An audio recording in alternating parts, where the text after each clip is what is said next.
Clap on! Clap on! It's already recording, Yeah. so all of that's gonna be on camera. Bruce Campbell. Bruce Campbell. Warning, this series contains spoilers. Duh. Hello and welcome to one of many new shows here on the Pulp Faction. This is going to be called Catching Up. Yeah. Yes. Catching Up with blank. In this case, it is Ash versus the Evil Dead. Yes. Now, we are all fans of the franchise. Oh, yeah. Chris being the biggest. Definitely. By a wide margin. I'm recently new to this Ash vs. Evil Dead. And Chris got me into it. Yeah. Back when we were younger lovers of schlocky horror films. You know, back when I watched TV, I caught Evil Dead 2, and I was like, I have to find more of this. And did. Yes. We have had a trilogy movie night for the Evil Dead movies, if I remember right once. Yeah, I did that with you, and I've also done that with John. Yeah, Right. I've seen it. And way back when we first heard about Ash versus Evil Dead, we wanted to see this show, Yeah. but didn't have it on a channel we could watch. And I bought it when it came out on Blu-ray, intending to watch it, and that's where this comes into play.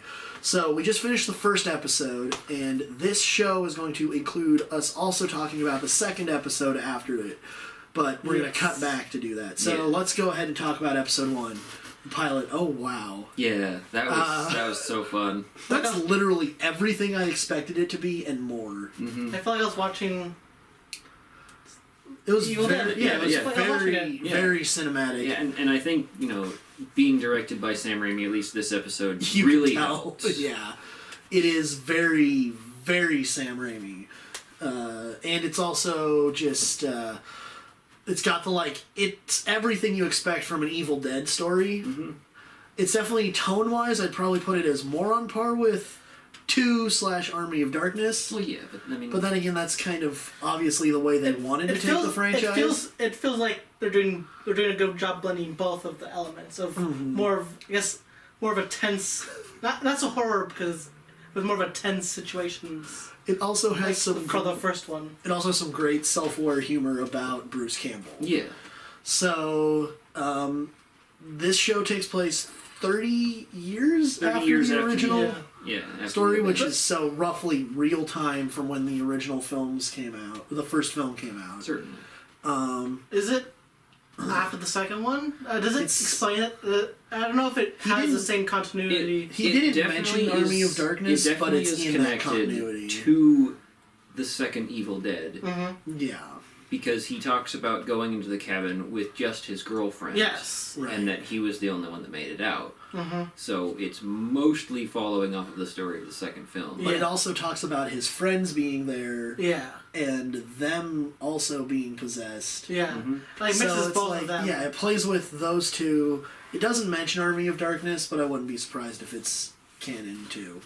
I mean, Because Army of with Darkness is supposed to pick up immediately after the second film. Right. And, yeah. and Army of Darkness ends with him being back into the normal timeline. Right. And with the dolls, it really shows because those feel more of Army of Darkness with the dolls. Yeah. Well, anyway, Life. flash forward, we are in the present, and Bruce Campbell, Ash Williams being his Bruce Campbelliest, Oh, yeah. yes, is running around using his wooden hand to get laid. His Italian maid. Italian made. Was it Rosewood? I don't Yeah, he said remember. Rosewood. He said hand. Rosewood. It's like Yeah, that was great. that was really ridiculous. We have a flashback that reveals that he has accidentally said a spell inside the Necronomicon again. Just to impress the girl. Yes. Wall high. Yeah, to be fair, they were on drugs. Yes. Yeah. And that leads to the events of the show where we then are in the new crappy job, which is Value something? Yeah, Value Store. Yeah, but it's not S-Mart anymore. Yeah, he's not an S-Mart, and he got downgraded in position. He's now a stock boy. But he does have seniority, so his manager can't fire him. Yep. Even though his manager really wants to. And we meet his friend Pablo and Pablo's neighbor Kelly, That was his cousin or something like that. Something. No. Just neighbor? She's his neighbor. Yeah. Or like she's in his apartment building. Something like that, yeah. Whatever. But anyway, we meet them, we're establishing them, and then there's this whole side plot going on with the chick that he hooked up with. Yeah, the chick that he was on drugs with and read out of the book with, she got possessed, and it's introducing this police officer woman. Right, yeah. And for a very short moment, we also got a tiny hint at the fact that Lucy Lawless is in this series. She shows up to basically tell the police officer, you're not crazy. Yeah. Even though you're acting crazy. There's some fun to be had with that. Oh man, that sequence with the cops is so spot on what I expect from an Evil Dead. Well, that and the trailer attack, and then the trailer attack at the climax of the movie or of the episode. Pretty right as we're coming to the end, and we get Ash gearing up in his actual Ash gear. I love he has the shotgun. He has the push button on the floor to step on to activate, popping the shotgun out of the floor. Yeah. Pulls it out, shoots behind him, and gets a deadite. Yep. And then the fact that he has an altar to his chainsaw. Of course. Oh, so good. It's his holy shrine. Chainsaw is the Keep him best safe. hand he's got. And then, like Chris brought it up, that's when the camera work gets to what we expect. Yeah. Yeah, there was only one thing that I would potentially complain about, and that is that instead of actually having like breaking glass, they were CGing the breaking glass when the camera, which is supposed to be the evil presence attacking the cabin. There's a few places where it's like really obviously bad CG gore. Yeah. Instead, which is funny because we also get a lot of intentionally campy real effects gore. Yeah. So it's kind of an interesting balance, but tone-wise it feels right. Yeah, I mean, I like the fact that they were using the practical effects, and they've updated into using CG, because in the old stuff they used a lot of claymation, which was kind of the best animation that they had access to. And it's cheaper, and they are on a television budget now, so it kind of makes sense. So, I mean, it's acceptable, and it kind of fits in with the cheesiness of the idea. Yeah. So, John, as a new fan, are you happy to see the story keep going? Yeah, I like it. Yeah, me too. He's really a good character. It's fun to watch. I mean, that's the simplest way to put it. It's really fun to watch. And quite fittingly, the first episode ends on groovy. Yeah. That's what we need. Yeah. It's like the end of the new Evil Dead film. Post-credits, Bruce still ends on Bruce saying groovy. Bruce in like extreme shadow and just has groovy, and it's like that made it for me when I saw that movie in the theaters, because I was like, I hope that they make some reference towards the originals. There was a part of me that really wanted that movie to have been like 2/3 of the way through the movie. Suddenly Ash just like kicks down the door and starts helping them, being like, "Don't worry, kids, I got this." That would have been amazing. It would have been funny. It would have been a great surprise, but if it was halfway through the movie, that, it wouldn't have fit the right tone anymore for Ash definitely Williams to show up. Or like even if it was really late, but it would have been like he would have had to show up just the right time. It would have had to have been literally like the Blood Rain climax. Yeah. Would be the only place that I could see him coming in and not totally ruining the story. Right. Like killing them and walking away. It's like, yeah. I'm out. But anyway, we're going to go ahead and start episode 2 now, and we're going to be back and talk about it in this video, and then we'll put them out we'll do these for every 2 episodes of the show. Yeah. Yep. So, let's keep going, guys. Yeah. Yes. I'm excited for episode 2. Alright, so episode 2. Episode 2. Okay. More gore. That was really fun. More references to movie 2. Lots of references. Also, we get Ash punching someone's mom at a dinner table. Yeah, that was pretty good. That was pretty great. Just I mean, honestly, I was surprised that he managed to stay civil for that long. Yeah. That was pretty great. So, plot of this episode takes off where the first episode left off, which is Kelly's mom died 6 months before the story took place. Mm-hmm.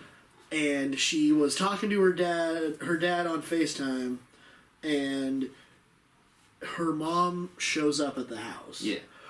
So she runs off to her house. Pablo says that she took the book, So they've got to go. Yeah, so that Ash will go. Yeah. Go check it out, because otherwise Ash would not have gone anywhere. Ash cares about the book and taking care of the big problem. Yeah. Surprisingly. Yeah. Right. Probably just so that they stop bothering him. Yes.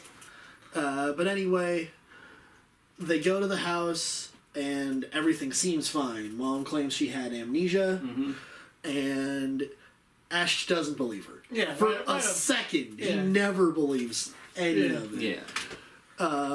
So they try to play it cool, but also not so subtly. Yeah. Ash just straight up, after they clean up to go have dinner with the family because they've been invited to stay, sets down the chainsaw on the countertop and keeps the shotgun on his back. Yeah. And then, mom punch. Yep. Yeah, that was good. Yeah, just one more thing. So good. That and the fact that John, you called it out when the mom does the Joker's favorite magic trick. Yeah. It's very much an homage to Joker. Crunch. And then later on, when Kelly runs off to a room and the mom starts singing the Mockingbird song, just like, yep, someone else's mom did that. Yep. In movie 2. Good times. There's been a lot of specifically Evil Dead 2 references. Yeah. I mean, that's clearly the heaviest reference point. Well, I don't think anything that went on in Army of Darkness is necessary to bring up. No. For the relevance of the story. Yet. Yeah. It may show up at some point, but for now it kind of makes sense. Then we also got some more work of the detective's character story. Yeah. She investigates the attack on Ash's trailer that happened at the end of the first episode. And oh man, that crime scene sketch. Yeah. Of Bruce Campbell. Of Bruce Campbell, Terminator. Yeah. It's very much like, what if you gave Terminator era Schwarzenegger Bruce Campbell's chin? And it's kind of amazing. They're like, he looks a lot dumber in real life. I almost thought that there wasn't actually going to be a crime scene there, and that she just didn't really realize that it was a real body that was pointing out the card. Right. Like, I thought it was just going to be like, oh, she saw the card, and because she thinks she's going crazy, she gets this dead body pointing to where it is. Yeah. But then there winds up being a real crime scene there. Yeah. We get this great gag right at the start of the episode with the manager attacking them in the car. Yeah. So much gore. Yeah, and I'm loving already the recurring gag that the sidekicks just get covered. Yeah. Sidekicks just get hosed down with fake blood. Like, literally someone's got a spray bottle off camera just going... Yeah.